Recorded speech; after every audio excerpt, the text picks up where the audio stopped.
पड़ोस की लापता नौकरानी जब मुझे मेरे पति के साथ मेरे घर में दिखी, वो भी बाथरूम में। कहानी अंत तक जरूर सुनें और कहानी अच्छी लगी तो लाइक, कमेंट और सब्सक्राइब करना बिल्कुल भी ना भूलें। मेरा नाम नीला है। मैं मेरे पति के साथ एक बड़े शहर में रहती हूँ। मेरे पति अच्छी नौकरी करते हैं। नौकरी करते अभी उन्हें 2 साल हुए हैं। हमारी शादी को अभी 1 साल हुए हैं। शादी के बाद मैं उनके साथ रहने आई थी। उन्होंने एक अच्छी सोसाइटी में एक किराए का मकान लिया है। पास में कई बड़े बड़े घर हैं। यहाँ रहना एक अलग सी बात लग रही है, क्योंकि शादी को अब 1 साल हो गए थे तो मैंने भी सोचा कि मैं भी जॉब कर लेती हूँ। हालांकि रवि इसके लिए मना करते थे, कहते थे कि वो अच्छा कमाते हैं, क्या ज़रूरत है। लेकिन फिर भी मैंने जॉब ज्वाइन कर लिया। जॉब के साथ घर का काम करने में थोड़ी परेशानी हो रही थी, इसीलिए मैंने सोचा कि घर में काम करने के लिए एक नौकरानी रख लूं।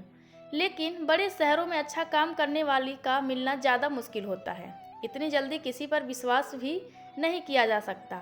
हमारे सोसाइटी में कई घरों में काम करने वाली आती थी। सोसाइटी में मैंने तलाश की। आसपास के घर में काम करने वाली से मैंने बात की, लेकिन कोई भी अब और ज़्यादा काम लेना नहीं चाहता था। इसीलिए सभी ने मुझे मना कर दिया। मैंने यह बात रवि को बताई और उन्हें ही कोई काम करने वाली को ढूंढने को कहा। रवि ने कहा कि वो कुछ करते हैं। कुछ दिन के बाद उन्होंने घर पर एक काम करने वाली को रख लिया। रवि उन्हें पहले से जानते थे। शादी के पहले रवि वहाँ से अपने लिए खाना मंगवाते थे। उनका नाम राखी था। वो 48 साल की होंगी। मुझे तो जैसे कि सुकून मिल गया हो। अब मैं अपनी जॉब आराम से कर सकती थी। सुबह और शाम को खाना बनाने का कोई झंझट नहीं था। घर में कोई काम करने वाला जो आ गया था, वो बड़ा अच्छा खाना बनाती थी। रवि तो पहले भी उनका बहुत खाना खाते थे, तो उन्हें तो पता था, इसीलिए उन्हें लेकर आए थे। मेरे पति सुबह जल्दी जॉब पर जाते थे, मैं उनके बाद जाती थी और उनके पहले ही आ जाती थी। मेरे आने तक राखी काम करने आ जाती थी, इसीलिए घर की चाबी उनके पास भी रहती थी। शाम को आते समय कुछ समय सोसाइटी के महिलाओं से बात किया करती थी। लगभग सभी को अब मैं जानती थी। शाम को सोसाइटी की सारी महिलाएं भी घूमने बाहर निकला करती थी। ऐसे ही एक दिन जब मैं उन सब से बात कर रही थी, तब एक खबर मुझे पता चली। हमारे 5 घर छोड़कर ही एक परिवार रहता था। बड़ा रईस था। उनका वो खुद का घर था। उस घर में काम करने वाली एक लड़की 19 साल की सुबह से घर पर नहीं थी। वो लड़की उनके घर का काम करने के साथ वहाँ रहती भी थी। वो आंटी बता रही थी कि वो सुबह जब जल्दी उठी तब वो लड़की घर पर थी ही नहीं। फ़ोन किया तो उसका फ़ोन भी स्विच ऑफ था। सोसाइटी में किसी ने उसे जाते नहीं देखा। वो आंटी कहने लगी कि घर देखना होगा, क्या पता कुछ लेकर गई तो नहीं। लड़की तो अच्छी थी, लेकिन आजकल कब कोई बदल जाए इसका पता कहाँ चलता है। उस लड़की को मैं भी मिली थी। अच्छी लड़की है, बात तो अच्छे से करती थी। इतना ज़्यादा मैं उसे जानती नहीं हूँ। शाम की सारी बातें और घूमने के बाद मैं घर आई। रवि मेरे आने के कुछ घंटे बाद आते थे, लेकिन आज मैंने उनकी गाड़ी घर के बाहर देखी। वो इतना जल्दी आज कैसे आ गए, यही सोचते हुए मैं दरवाजे की ओर जा रही थी। दरवाज़ा मैंने अपनी चाबी से खोला, लेकिन वो नहीं खुला, क्योंकि उसे अंदर से बंद किया था। मैंने डोरबेल बजाई, लेकिन कुछ देर खड़ी रहने के बाद भी दरवाज़ा नहीं खुला। थोड़ी देर बाद वो आए और उन्होंने दरवाज़ा खोला। रवि ने कहा कि तुम आ गई। उनके चेहरे पर एक अजीब सा डर था। मैंने पूछा, क्या हुआ, इतने डरे क्यों लग रहे हो। वो बोले, कुछ नहीं, मैं नहा रहा था। दरवाज़ा मैंने अंदर से बंद कर दिया। आवाज़ सुनाई नहीं दी। उनकी बात सुनकर मैं अपने बेडरूम में चली गई। सुबह से घर से बाहर थी तो मुझे बड़ी थकान हो रही थी। बेडरूम का दरवाज़ा बंद करना मैं भूल गई, तो हवा से इधर उधर हो रहा था। जब दरवाज़ा खुला होता है तो मेरे बेडरूम के मिरर से हमारे हॉल का बाथरूम दिखाई देता है।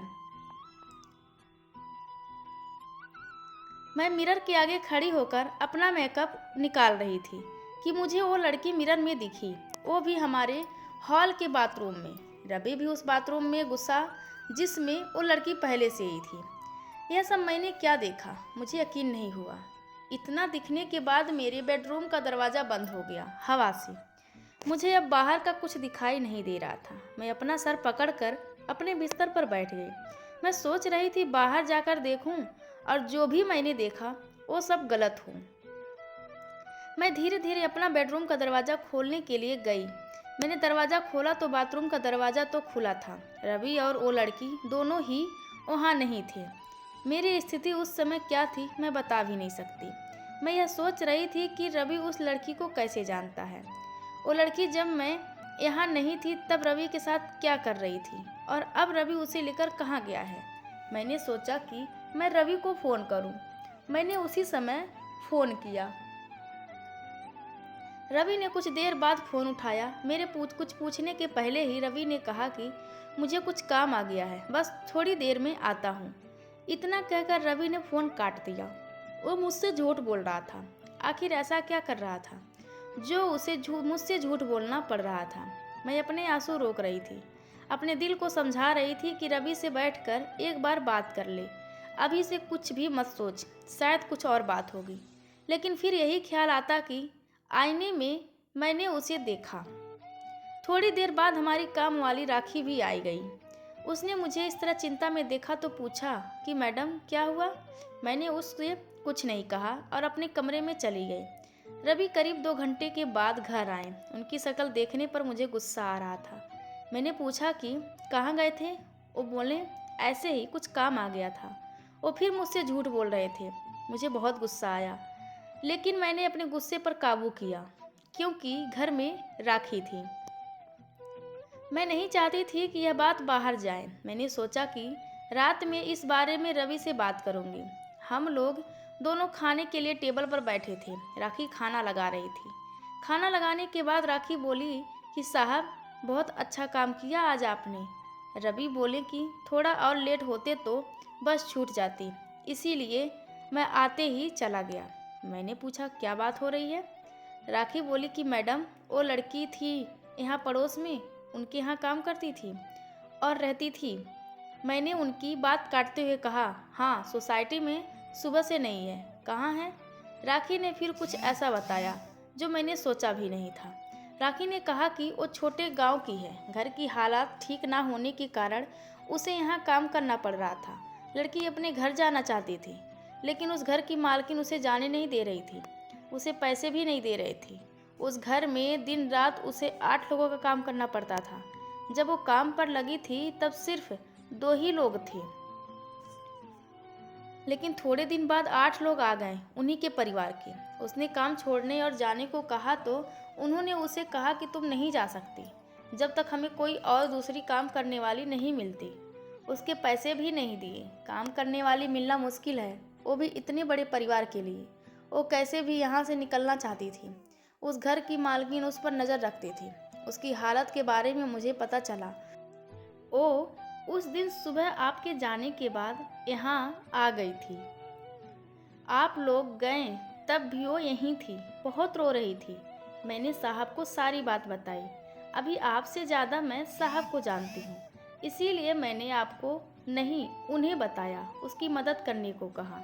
इसीलिए साहब उसे उसकी घर की बस में बैठाकर अभी आए। रवि ने कहा कि इसीलिए मैं ऑफिस से जल्दी आया। जब मैं आया तो वो बाथरूम में छिपी थी, डरी हुई भी थी। मैं उससे बात कर ही रहा था कि तुम आ गई और वो फिर बाथरूम में छिप गई।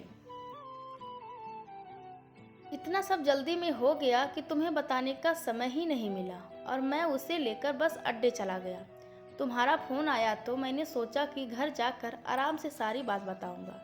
लड़की सीधी थी, वो खुश थी कि अपने घर जा रही है। राखी और रवि की बात सुन मुझे यकीन हुआ। राखी ने कहा कि बाहर छोटे शहर से काम करने वाले जो आते हैं वो भी इंसान होते हैं। यह बड़े लोग कब समझेंगे।